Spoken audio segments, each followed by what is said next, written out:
బంగారం వెండి ధరలు ఆకాశమే హద్దుగా పెరిగిపోతూ ఉన్నాయి. గత ఏడాదితో పోలిస్తే ఈ ఏడాది బంగారం వెండి ధరలకి విపరీతంగా రెక్కలు వచ్చాయి.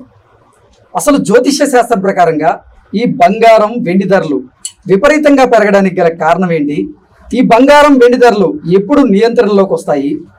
బంగారం వెండి ధరలు ఇలాగే పెరిగేటువంటి పరిస్థితి ఉందా, లేదా తగ్గేటువంటి పరిస్థితులు ఉన్నాయా? గ్రహచార గోచారాలు ఈ బంగారం విషయంలో ఏం చెప్తున్నాయి అనేది మనం పూర్తి స్థాయిలో విశ్లేషణ చేసుకున్నాం. ప్రస్తుతం మనతో పాటున్నారు ప్రముఖ ఆధ్యాత్మికవేత్త, ప్రముఖ జ్యోతిష్య వాస్తు శాస్త్ర నిపుణులు కొండూరు రమాదేవి గారు. వారితో మాట్లాడదాం. నమస్తే మేడం. నమస్తే.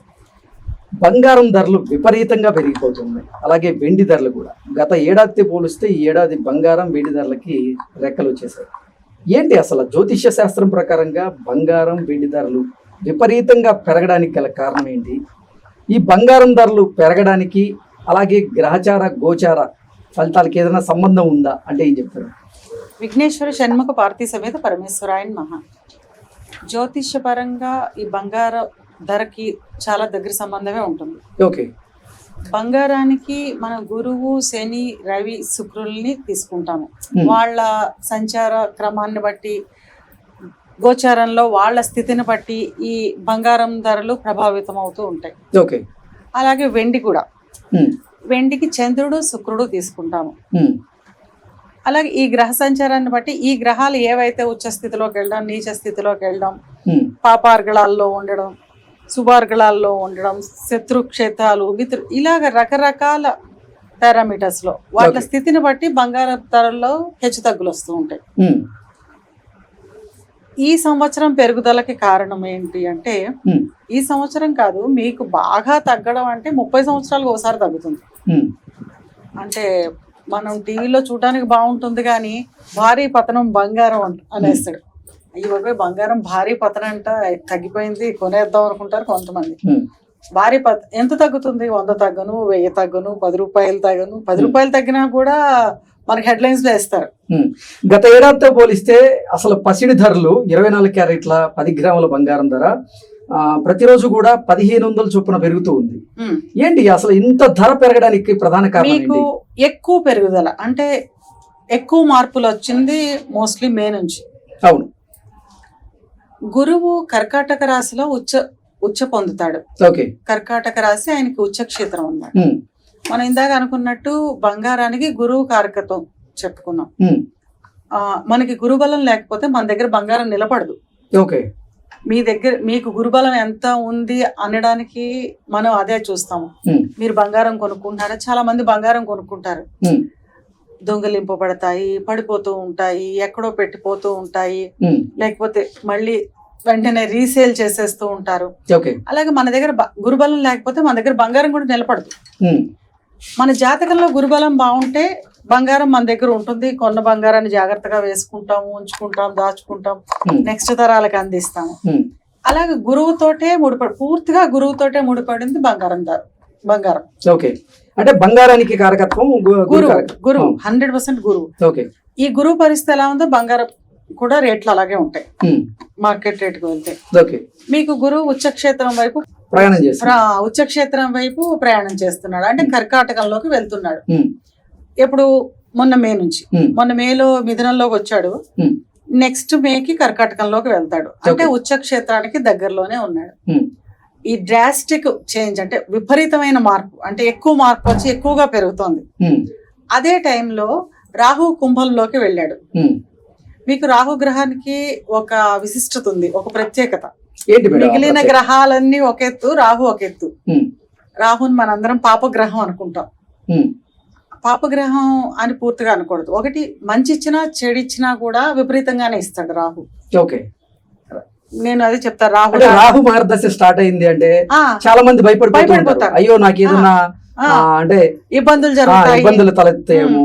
ఏ మాత్రం శాస్త్రం తెలుసున్న వాళ్ళే రాహు మహాదశ గురించి ఎదురు చూస్తారు. ఓకే. ఎందుకంటే మీరు మిగిలిన గ్రహాలన్నింటికి శాంతులు చేసుకుంటే ఇబ్బందులు తగ్గుతాయి. అదే రాహుకి శాంతి చేస్తే ఇబ్బందులు తగ్గడంతో పాటు పాజిటివ్స్ పెరుగుతాయి. ఓకే. ఆకస్మిక ధన లాభాలు, మనం దేని గురించి అయితే ఎదురు చూస్తున్నామో అది ఊహించని విధంగా పాజిటివ్ జరిగే అవకాశం అన్నమాట. మనకి ఎవరో ఎక్కడో ఆస్తి ఇవ్వాలంటే వాళ్ళు సడన్ గా వచ్చి ఆస్తి ఇవ్వడాలు, ఇలాంటివన్నీ కూడా రాహుకి శాంతులు చేయించాకనే జరుగుతాయి. అనుకోని విధంగా లాభాలు, చేయించకపోతే అనుకోని విధంగా నష్టాలు కూడా అదే రేంజ్ లో ఉంటాయి. సో రాహుకి అదనమాట, ఏదైనా పీక్స్ లోనే ఇస్తాడు. ఈ రాహు దృష్టి గురువు దృష్టి రాహు మీద ఉంది మన మే నుంచి. అసలే గురువు ఉచ్చక్షేత్రం వైపు ప్రయాణంలో ఉన్నాడు. ఉచ్చక్షేత్రానికి దగ్గరగా ఉండడం వల్ల బంగారం రేటు పెరుగుతూ ఉంటుంది. ఆ పెరుగుదలని ఈ రాహు దృష్టితో ఇంకొంచెం పై స్థాయికి తీసుకెళ్తుంది అనమాట. మొన్న మే నుంచి విపరీతమైన పెరుగుదల ఉంది. నిన్నెవరో అన్నారు, మేడం అక్టోబర్ లో బంగారం మొత్తం రేటు పడిపోతుంది కదా మేడం, అప్పుడైనా కొనాలి. రేటు మొత్తం ఏం పడిపోదు. మీకు బంగారం 3,000 ఉన్న రోజుల్లో ఒక 1,000 రూపాయలు తగ్గింది అనుకో, చాలా తగ్గినట్టు. ఇప్పుడు 1,10,000 ఉన్నప్పుడు 1,000 రూపాయలు తగ్గితే మనకి ఏం తగ్గినట్టు. ఈ రోజు హైదరాబాద్ లో చూసుకున్నట్లయితే 10 గ్రాముల 24 క్యారెట్ల బంగారం ధర 1,31,000 ఉంది. అంటే రికార్డు స్థాయిలో ధరలు పెరుగుతూనే ఉంటాయి. ఇంకొక ఎన్ని రోజులు ఇలా బంగారం ధరలు విపరీతంగా పెరుగుతూ ఉంటాయి? మీకు కర్కాటక రాశి అంతా పెరుగుతాయి, సింహరాశి అంతా పెరుగుతాయి. అంటే కర్కాటక రాశిలో గురువు ఉచ్చ పొందుతాడు. గురువుకు ఉచ్చక్షేత్రం. సో కర్కాటక రాశిలో ప్రయాణం చేసిన సేపు పెరుగుతూనే ఉంటాయి. తర్వాత సింహంలోకి వెళ్తాడు, అది రవి యొక్క క్షేత్రం. రవి క్షేత్రంలో రవి యొక్క ఇంటిలో గురువు ప్రయాణం చేసినంత కాలం కూడా పెరుగుతాయి. మీకు కన్యలోకి వచ్చాక తగ్గవు, స్టేబుల్ అవుతాయి, స్థిరంగా ఉంటాయి. అంటే ఇంత ఫాస్ట్ గా మారిపోకుండా రేట్లు ఒక 10 రూపాయలు పెరగడం, ఒక 20 రూపాయలు పెరగడం, అట్లాగంతే. ఓ 10 రూపాయలు తగ్గుతూ ఉంటుంది, 20 రూపాయలు పెరుగుతూ ఉంటుంది. అది మనకి మార్పులు పెద్దగా కనిపించవు. ఇప్పుడు మనకి ఈ మే నుంచి కనిపించినంత మార్పులు అయితే అప్పుడు కనీసం కన్యలోకి రావాలి. కన్యలోకి వస్తే అప్పుడు స్థిరంగా ఉంటాయని కూడా చెప్పం, కానీ పెరుగుతూనే ఉంటాయి. కానీ రేట్లు పడిపోయే స్థితి అయితే మాత్రం ఇప్పట్లో లేదు. అంటే బంగారం ధరలు తగ్గేటువంటి పరిస్థితి అయితే గోచారం ప్రకారంగా, గ్రాచారం ప్రకారంగా ఇప్పట్లో అసలు లేదు. మీకు చెప్తాను కదా, మనం హెడ్ లైన్స్ లో వేసుకోవడానికి భారీ పత్రం చూసేది, ఆ మాటలు అయితే మాత్రం వింటాం. అక్టోబర్ 16వ తారీఖున రవిని కూడా మనం బంగారానికి కారకత్వంగా చెప్పుకున్నాం. రవి తులారాశికి వెళ్తాడు. తులారాశిలో రవికి నీచక్షేత్రం. అక్టోబర్ 17 నుంచి నవంబర్ 17 దాకా ఉంటాడు అక్కడ. ఈ నెల రోజుల్లో ఎట్టి పరిస్థితుల్లోనూ బంగారం రేటు తగ్గుతుంది. మీరు ఒక 50 ఏళ్ళు వెనక్కి వెళ్తారు, 60 ఏళ్ళు వెనక్కి వెళ్తారు, వెనక్కి వెళ్ళి చూసుకోండి, 100% రేటు తగ్గుతుంది. ఎప్పుడు? ఈ అక్టోబర్ 17 నుంచి నవంబర్ 17. అంటే ఈ నెల 17వ తేదీ నుంచి వచ్చే నెల 17వ తేదీ వరకు బంగారం తగ్గుతుంది అంటారా? తగ్గుతుంది ప్రతి సంవత్సరం. ఇప్పుడు అది ఎంత మేరకు తగ్గే అది ఎంత మేరకు అదే చెప్తున్నా. ఓ 1000 తగ్గను, 100 తగ్గను. అది ఇప్పుడు మీరు అన్నట్టు 1,30,000 ఉన్నప్పుడు 1000 తగ్గితే తగ్గినట్టు కాదు. ఎందుకంటే ఆ చిన్న అమౌంట్ లో తగ్గడం, గురువు అతిచారం చేస్తూ ఒక నెల రోజులు కర్కాటకంలోకి వెళ్తాడు. రేపు 18 నుంచి డిసెంబర్ 4, రేపు 18 నుంచి కర్కాటకంలోకి వెళ్తాడు. వెళ్ళిన ఈ 40 రోజులు బంగారం రేటు తగ్గే అవకాశం ఉండదు. కానీ రవి నీచక్షేత్రంలో ఉన్నాడు కాబట్టి తగ్గాలి. కనుక మీకు ఒక 10 తగ్గను, 20 అంటే 1% అలా విపరీతంగా ఉంటుంది, తక్కువగా ఉంది. మీకు ప్రతి అక్టోబర్ లోనూ ఉంటుంది తగ్గుదల. వెనక్కి వెళ్తే ప్రతి ఈ స్పెసిఫిక్ గా ఈ డేట్లు ఏదైతే చెప్పానో, అక్టోబర్ 17 టు నవంబర్ 17. ఎందుకు కారణం ఏంటి? రవి నీచక్షేత్రంలో ఉన్నాడు కదా. అంటే ప్రతి ఏడాది ఇంతేనా? ప్రతి సంవత్సరం అంతే. రవి నెలకి ఒక రాశిని మారుతూ ఉంటాడు. అక్టోబర్ 17 నుంచి నవంబర్ 17 వరకు తులారాశిలో ఉంటాడు. ఆ తులారాశిలో ఉన్న టైంలో బంగారం తగ్గే అవకాశాలు ఉంటాయి. ఇప్పుడు మీకేంటంటే విపరీతంగా పెరిగిపోవడానికి గురు దృష్టి ఉంది. అంటే పెరుగుతూనే ఉండాలి. ఆ పెరుగుదల కూడా విపరీతంగా ఉండడానికి గురువుకి రాహు దృష్టి ఉంది. రేపు గురువు కర్కాటకంలోకి వెళ్ళినప్పుడు రాహు దృష్టిలో ఉండడు, అంటే రాహు చూస్తూ ఉండడు. సో పెరుగుతూనే ఉంటుంది, కానీ అంత పీక్స్, అంత ఎక్స్ట్రీమ్ పెరుగుదల ఉండదు. పెరుగుదల పెరుగుదల ఉంటుంది, మధ్యలో 1-2 రోజులు తగ్గుదల ఉంటుంది, అట్లాగా ఉంటుంది. స్థిరంగా కూడా కొనసాగే అవకాశాలు ఉన్నాయి. ఓకే. తగ్గడం మాత్రం తగ్గుతుంది. అది 100 అవ్వచ్చు, 1000 అవ్వచ్చు, కానీ అనుకున్న స్థాయిలో అయితే మాత్రం తగ్గదు.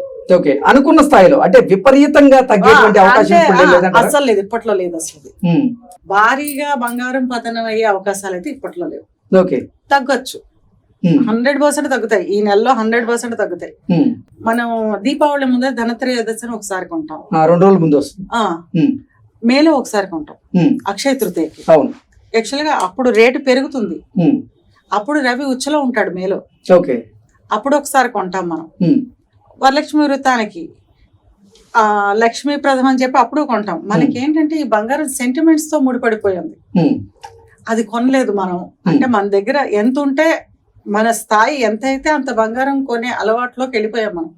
సెంటిమెంట్ మన సాంప్రదాయాల్లో అది కలిపేసుకున్నాం. అంటే రమగారు, ఇప్పుడు బంగారం కంటే మీరు చెప్పినట్లుగా రాహువు గాని, గురువు గాని, లేకపోతే శని గాని కారకత్వాలు. మరి వెండికి చంద్రుడు కదా కారకత్వం, మరి వెండి కూడా ఎందుకు పెరుగుతుంది?